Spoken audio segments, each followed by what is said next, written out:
बताओ परम टहलो के बोआ गोइल मसुरियो के बोआ गोइल अब लागत कि हमरो बोआ गोइल होई लइका हमर मेहनती बाड़न सब भाई ओइसन बात नहीं थे हमारा टेंशन ना रहे इस सब बात के कि खेत बोइलन कि ना बोइलन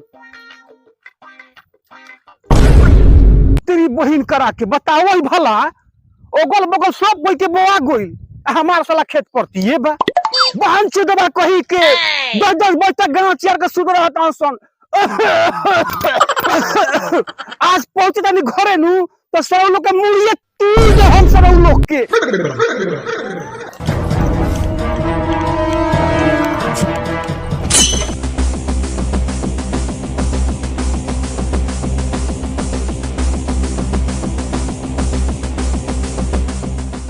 चारों पट्टी हमारा अगल बगल बवा गोल हमार नालायक लइका दुनो ना जाने का करता सब घर में भी तकले हई 9 बज गोल बाटे अच्छा त जानिए जी हे लोग कौन रे कूद कूद हारी कोनो आदि खुद खुद खुद रे खुद जल्दी कोनो आदि न तो पकड़ा आदमी जल्दी खुद खुद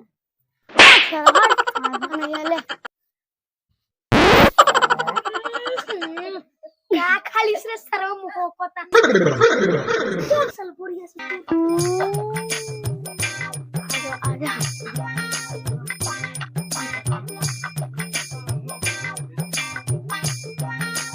अरे ई का कोता से ससुराली कच्चा पपीता बाटे रे हैं अरे रुक रुक रुक रुक सुन तो दोनों चाचा कहां बांस रे वो साला दोनों ऊपर सुतल बा क्या देखो आगे से साला तो मारो शुरू तो कैसे सुतले भूल रहा है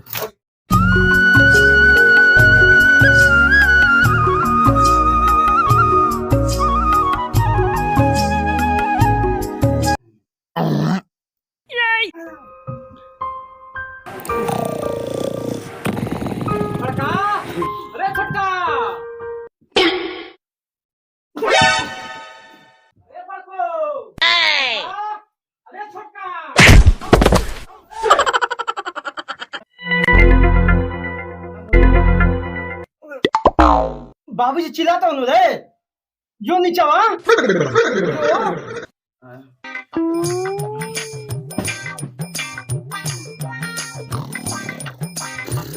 अरे बात तुझे नहीं क्या सुना आई भिड़िया लूं तो दूर के पार के तहिया का कान को जब समझ हलो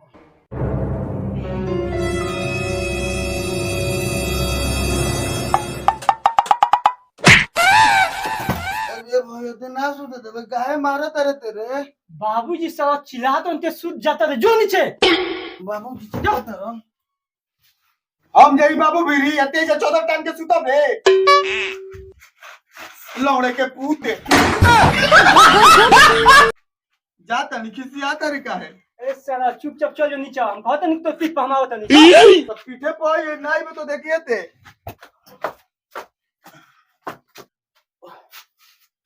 Bruh. A few moments later. अरे वो कहाँ बारे सरवा कोपे से उठावत नहीं उठता और जब उठावत नहीं तो कहता कि चल तेरा पीठिए पर चलत नहीं तेरा पीठिए पर चलत नहीं कहने कि बाबूजी आ बताओ तो कहता कि बाबूजी का हमारे बारे को बोलियो उसे मिल रखा हां क्या कुदारी वाली निकाल हम तुरंत रख उठा के लेके आवते बानी ठीक है बा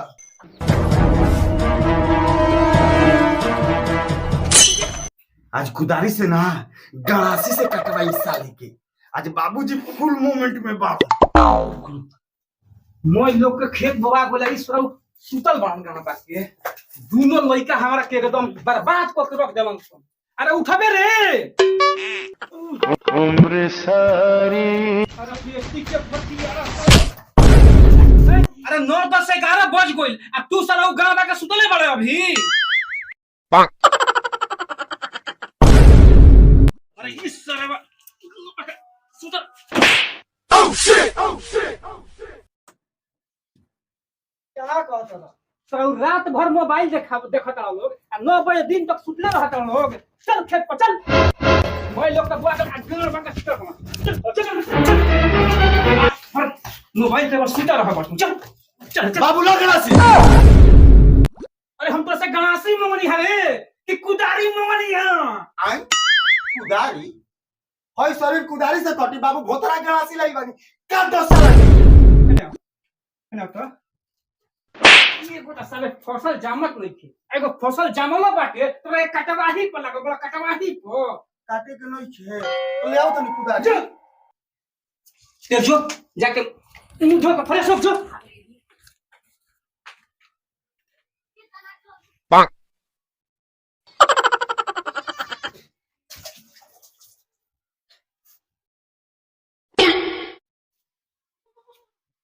जा सब खेत में हम खाए लेके आवतनी आ जाके कोदाई करावो से खेतवा में आ कोदाई ना होई नु आज हम दून जन के कोदाई करम ओही खेत में ताकत आलो जो चल दाई गम छी हम पूछी धर ले चल तुमते तो मैंने खाए लेके एकदम सब करा कर रेडी रखो सब हां छी हो आज खेती पैसा रो लागत कुछ ना कुछ कहले बाबा पूछो तनी ओ रूट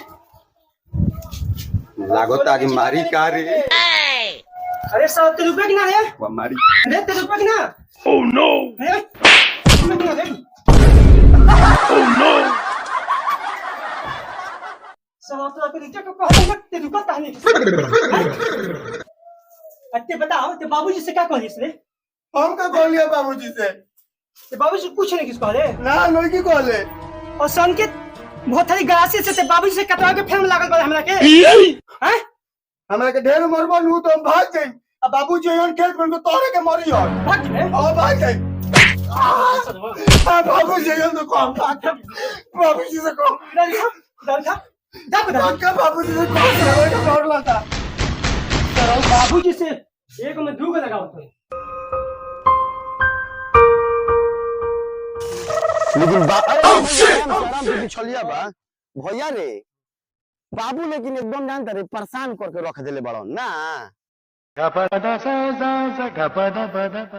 बाबूजी ठीक कहता रहन अगर बो दिया नु आए तो साल भर खाए खाती हो जाई आना तो जानता रहो बाबू फिर पीछे पड़ जाई हन ओह नो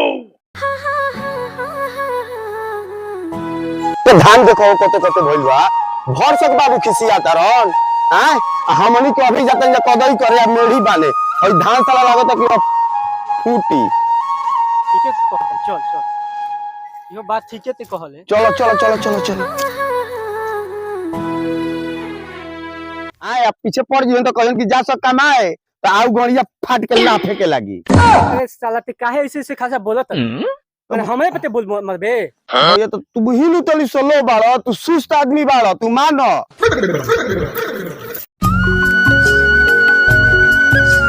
एकदम तो घास लागल बा अच्छा घास वाला दवाई मार दिए सब लाड़ खत्म हो जाई की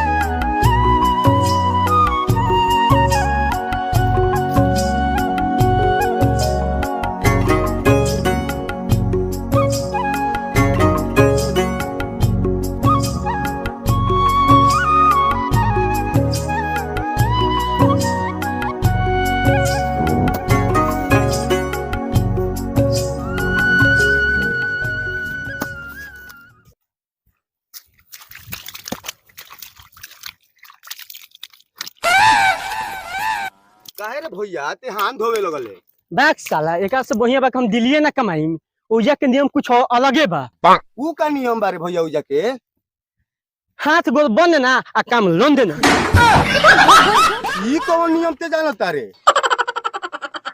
और ते मेरी बान एक आ पानी भर आ कदई कराओ हम देख के आवत कि बिया कबरल कि ना हम लेके आवत बान ठीक बा भैया जा ओह नो जल्दी आई है चल हम काम करत रे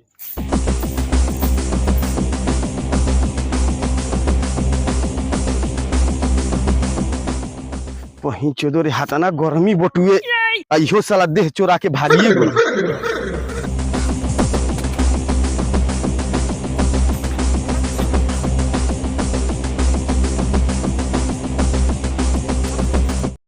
इतना तो बनाइए गोल बा उतना बाबू बांधिए देले बड़न बोले पानी खुलवा देता नी ओकरा बाद आगे के काम करम चलो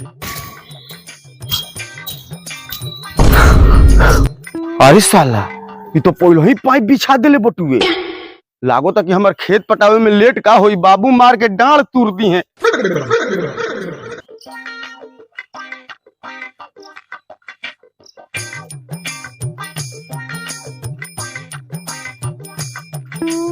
ए भैया पाइप तो बिछा देले बड़ो, हमार खेतवा ना पाटी।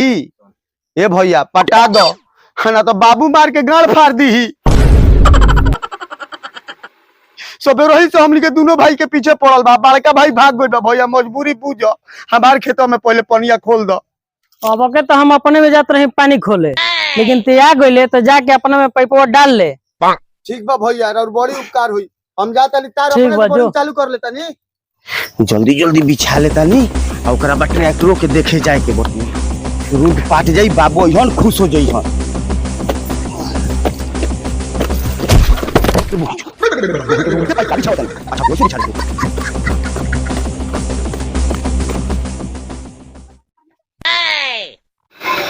और साला बोरिंग तो चालू हो गई। चलो पटापट अपना खेत पटा ली।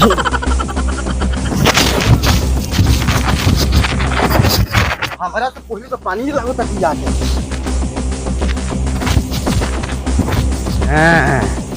अब हमारे खेत भर जाई। चलो तनी यही बहाने अब कर पहुंच तो ट्रैक्टरों ले लही आव।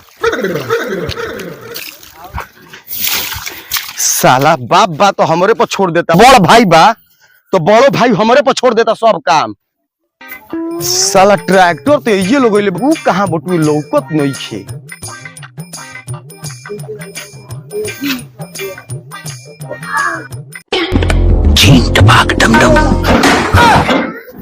अरे हम तारा के खोजो चलो तनी सगर, या तू घुसल बड़ा बिल्ली में। बात का बा मर्दे, बात बताओ ना, काहे टेढ़ी आइल बो? अरे बात का हमारे खेतवा में कदैया ना होई। कदई कैसन कदई? ए मर्द वाले के तारा से काल्हे नु कहले रही कि हमारा भी समय नहीं खे। समय नहीं खे, खेत में पानी भरत भरत गाड़ फाटल बटुए, आ तारा भी समय नहीं खे। अरे कदई तो तारा करही के पड़ी। कोनो जबरदस्ती बा का ना हुई तो हटा मर्दे काम करे तो। जबरदस्ती जबरदस्ती कहता रे। सुन, बाबूजी से 500 घोटे में नीक लागत रहे, अब कहता रे कि जबरदस्ती होता टुए। अरे सुन, भाई तो जइबे करी, आ साथे साथे तोरो के घींच के ले जाइन खेतवा में। ते ट्रैक्टर खींच के ले जा। हाँ ले जाइबे। हाँ, ट्रैक्टर खींच। आओ ना तो का। ए देखा तनु ट्रैक्टर के स्टीयरिंग में निकाल के जेही चुत्तर पे मारब कि चमगादड़ के गांव जिसन करिया। सुन हटा ना। ए सुन, कदैया ना करबे। अरे कदैया तो तोर करही के पड़ी, ते ना करबे। सुन, तोर बाबू करी है, तोर दादा करी है, तोर परदादा करी है, आ परदादा ना करी तो तोर काहे गरम आइल बाड़ो? हम तो मजाक करत रहनी हम। मजाक मारब कोई चप्पल। सुन, हमरा के राम भाजना पागल का बुझले बाड़े। मजाके करे में राजाक मियां गाड़ चिहार के गोई में। आ सुन, अब की तोरे बारी बटुए। अरे भैया काहे खींचा तो हम आवत नहीं हो जाई। जल्दी आओ तारे नु। अरे भैया एकदम तारा पिटिए पावत नहीं। जल्दी आओ, इंतजार करो तनी हम।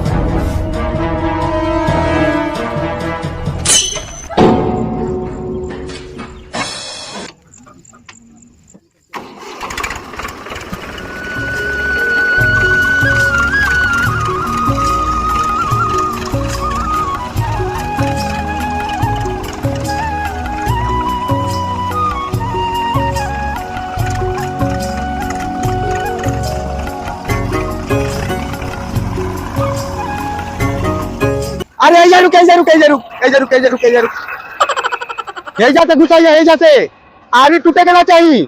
ऐजा से घुसा, आया ले घुसा। लो लो लो लो, घुसा अंदर घुसा। बालक ना पानी का क्या रोक लो, रोक लो। रोक रोक। Oh no! कैसे रही रे? ओके ना? रुक जा, दम से कर ले दे। चले, हाँ, आराम से ले साला। ड्राइवर आराम से ले।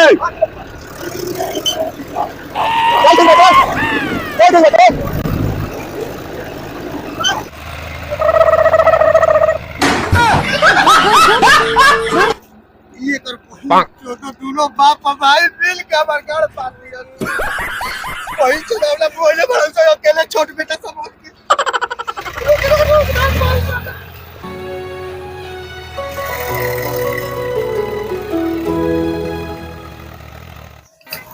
मोटाइल बड़ा होता हर खेतवा बोआ गइल का? हां एक का हमार तो खेतवा बुआ गई। अच्छा हार बुआई की ना। अरे देखो हो भेजले बने लइकवन के। अरे ड्रॉप गिरा रे दग दग दग दग दग दग दग। अरे मत जोरे सर्व तोर पीछे ही खड़ा बा। मार कर पहुंच चो के।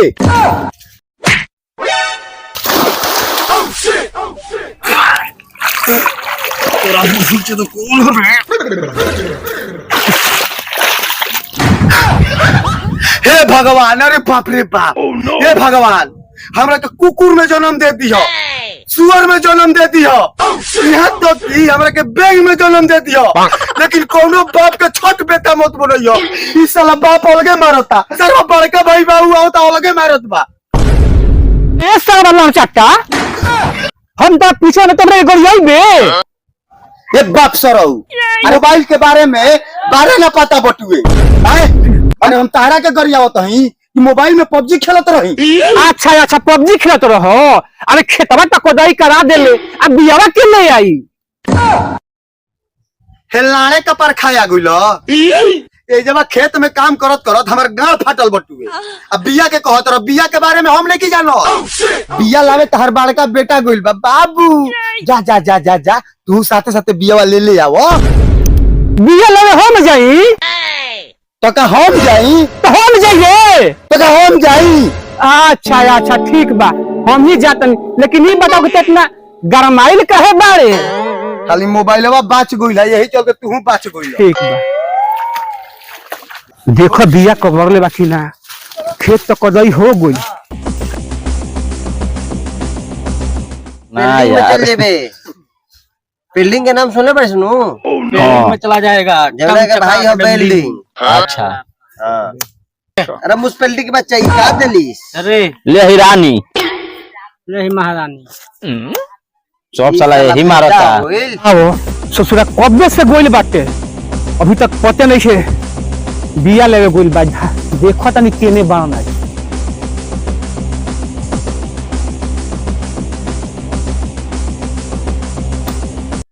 देखो साला का फेंकता न काला पान। कोई ससुरा हमारा कुल खानदान के तो नामे डुबा देलक। हई बतावा ई रहे बिया देखे हइया के जे ताश खेलता आ तहरा के हम मार के ताश ठोकरे फाड़ दे।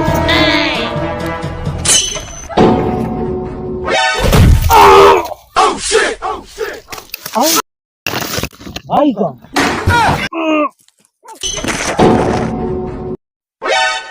अरे अरे अरे काका अरे दुहती पटकन मार के एक फटी झजरा देबो का? एक तरफ गोभी करा के हैं हमरा बेटा के तू लोग बिगाड़ देबो लोग भाग तो मार के तुम लोग बर्बाद कर भाग भाग भाग से आई बैगन।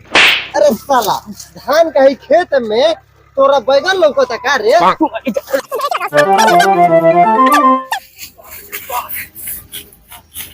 मार के हम पिथास फरो ये बस साला का जाइन तो जाते जाते तो हिसाब करतो नहीं साला फोर भांग करो। ओह नो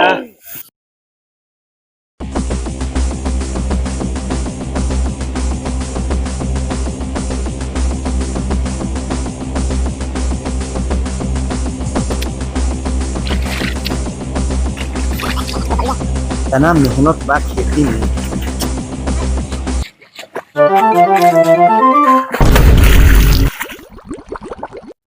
अरे साला ये बाबूजी से का कोई जैसे दे हम मां कोई पोजे की छलछला देले बाने। हम का कहनी? हम तो कुछ ना कहनी है। कुछ नहीं कहले ना नहीं कहले। कुछ कहले नहीं छी ना पसंद के मार हना के हां हैं हां कुछ नहीं कहले ना नहीं कहले। ना कुछ कहले नहीं ना ना बाप रे बाप रे बाप रे बाप। हम लड़े ना चिनम की बड़ा छोट के ह। घुमौआ फाइट कभी खइले बड़े? आए घुमौआ देखई बोलो बोलो बजरंग बली जय बाजल हा। ई तो सारा बजरंग बली के सहारा ले लगो। अच्छा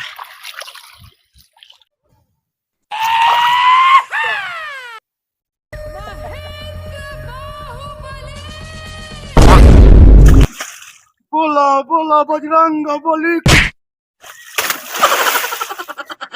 जय। एजा बजरंग बली के आगे बाहुबली पादी।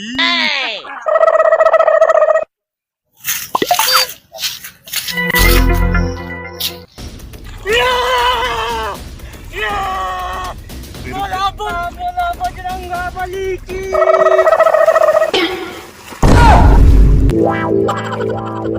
जय देखले बुझियो बा बजरंग बोली भी भाई वो दादा ओ देखो छोटका तो हमरा बड़का के मार के फैले बारी दादा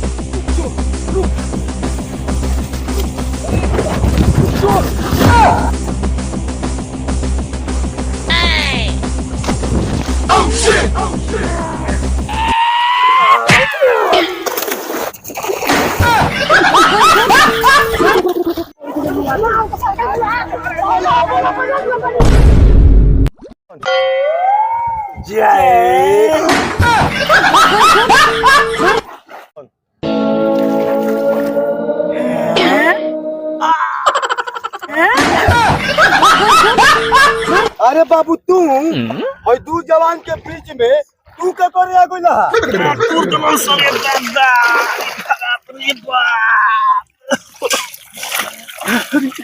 कोनी के काउना के जामल बस तेरा बेटी के भोटी यारा चोदो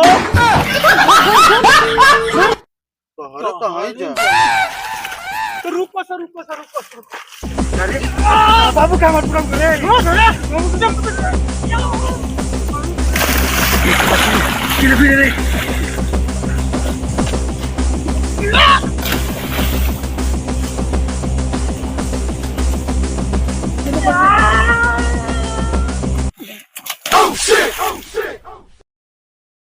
बोलो शंकर भगवान अरे माई जय अरे बाबू रे पैरावा रे गोड़ा अरे ऐसे मजा नहीं तो है दोबारा लोग बोलो गणेश भगवान की जय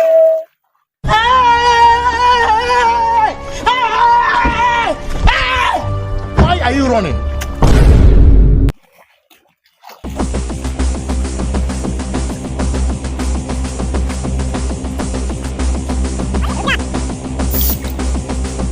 अरे हटा ना हाली रुक दो हटा ना अरे हम अच्छा लोग के सुधार दिला बेटा तू का ना खेत के मुरई हवा लोग हाली रूपसन हम हौ पा घर गनी हौ पा है रूपसन अच्छा अभी बाकी है बा रोप ले ओह नो अभी तो सोहनी बाकी है बा उमे बाबू नहीं हम तोरा के बच्चावे वो घरी भी आई है ये बच्चावे आवत सुन बाबू नहीं है तो हमारा साथे बजरंग बोली कैसे बाजला घुमाऊआ फाय बोला बजरंग बोली की जय